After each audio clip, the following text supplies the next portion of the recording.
Good evening, my Real News Midday TV family. Welcome back to the channel for another news update for December 28, 2023. And in the news this evening, nephew accused of stabbing uncle to death in St. James. A man has been charged with murder after he allegedly stabbed his uncle several times in the chest following a dispute in Rose Heights, St. James on Tuesday. Charged is 29-year-old Ricardo Rooms, a chef of Rose Heights in the parish. He was charged with the murder of 55-year-old Bentley Vaughns, a mason of the same community. Reports from the Montego Bay police are that about 2 a.m., Rooms had an altercation with a woman when Vaughns intervened.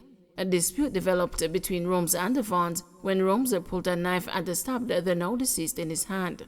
It is alleged that Vaughns was assisted inside his home when Rooms kicked off the door and attacked him with the said knife. Vaughns was stabbed several times in the left side of his chest. The police were summoned and Vaughns was taken to the hospital where he was pronounced dead. Rooms was taken into custody where he was charged after a question and answer session in the presence of his attorney. Alleged Portland robbers charged for Christmas theft. 2 men were charged after they allegedly attacked a man and robbed him of his iPhone 12 and $40,000 in Plum Valley District, Bull Bay, Portland on Monday. Charged with robbery with aggravation and assault occasioning actual bodily harm are 23-year-old Chef Antoine Grant and 19-year-old Javor Morgan, a laborer, both of Plum Valley District, Buff Bay in the parish.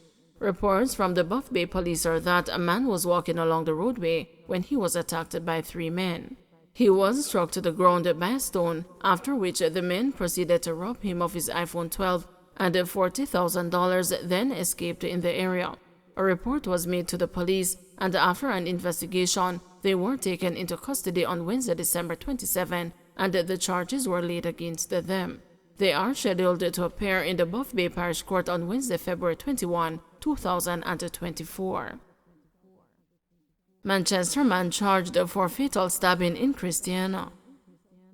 The police have charged 25-year-old O'Shane Clark, otherwise called Boom Boom, of Savoy, Christiana, Manchester, with murder following the fatal stabbing of 24-year-old Stephen McLaughlin, otherwise called Riceback, on Saturday. The incident took place about 1 a.m. in Christiana. Clark has also been charged with wounding with intent for injuring another man during the incident.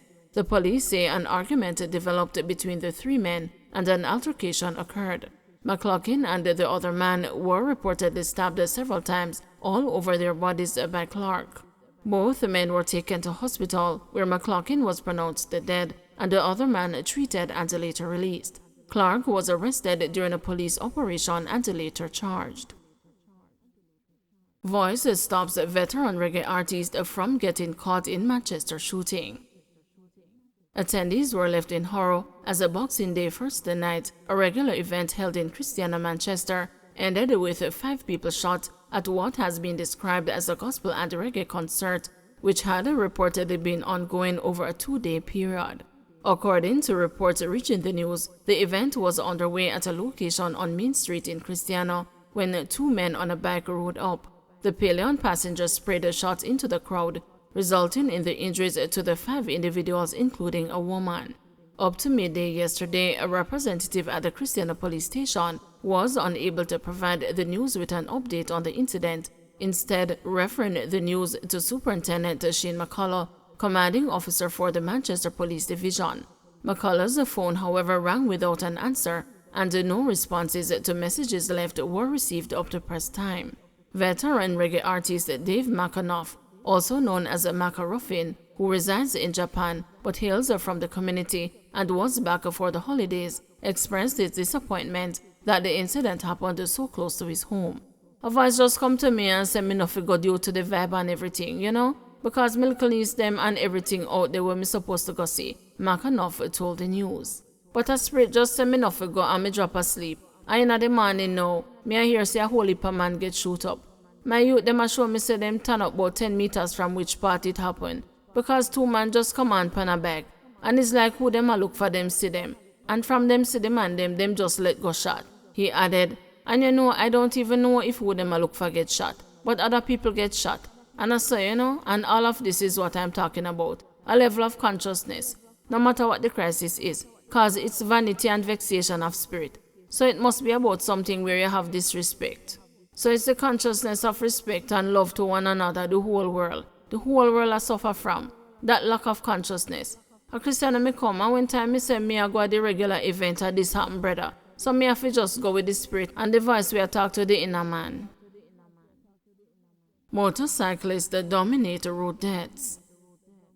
As another year draws to a close, motorcyclists continue to dominate road fatalities, with 129 of them killed in traffic crashes up to Tuesday, when the National Road Safety Council had recorded 415 persons killed to date, compared to the 484 last year. The number of motorcyclists killed then was 138. There was, however, a noticeable decline in the number of pedestrians, another vulnerable group of road users, with 74 killed to date, compared to 102 for the corresponding period last year. Motorcyclists, the pedestrians, and the pedal cyclists account for 2/3 of the people killed in road crashes over the years.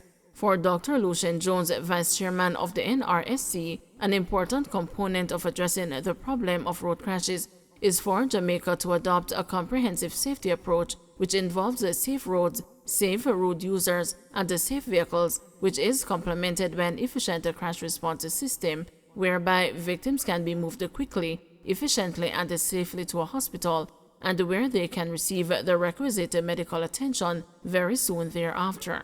Safe roads remain a major issue, according to Jones, and Jamaica needs to act on a recommendation of the World Health Organization that each country should invite the International Road Assessment Program to come in and assess its road network.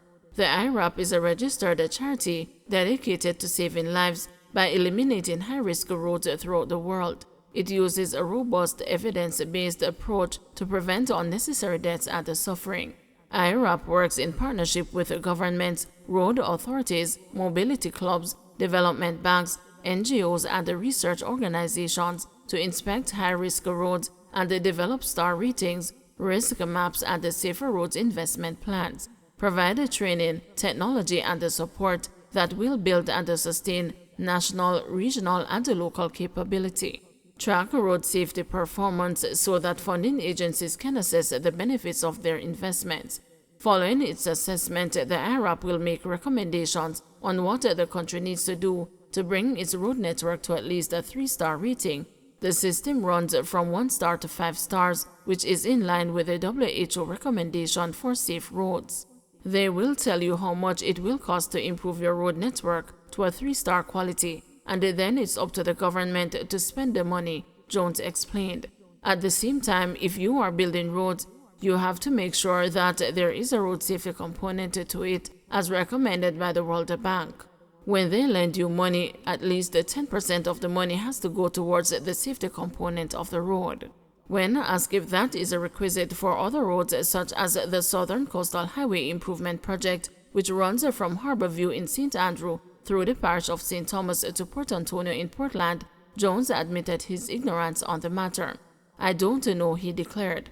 "One of the things that we have not been successful in doing is to ensure that we do audits before the road is built and to continue to do audits as a road is built. We don't have the capacity to do it, so we depend on NAA to do that, and I am not sure how well they have been doing in that respect.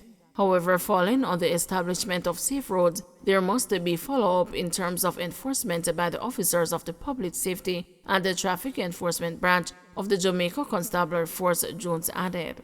"You then have to look critically at how well the police are effecting their stewardship. You have to look at the ticketing system. It is going to improve because it was in the news recently where Dr. Horace Chan gave the police the full complement of what they need to write tickets electronically."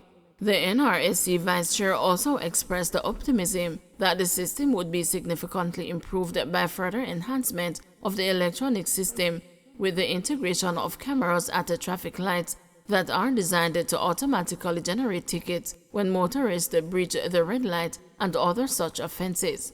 That's to come on stream by the first quarter of next year, all things being equal. I gather there are some legal hurdles to overcome, so they are working on that now. But as far as I know, as far as I expect, those cameras should be on board by the first quarter of 2024, and that will make a big difference.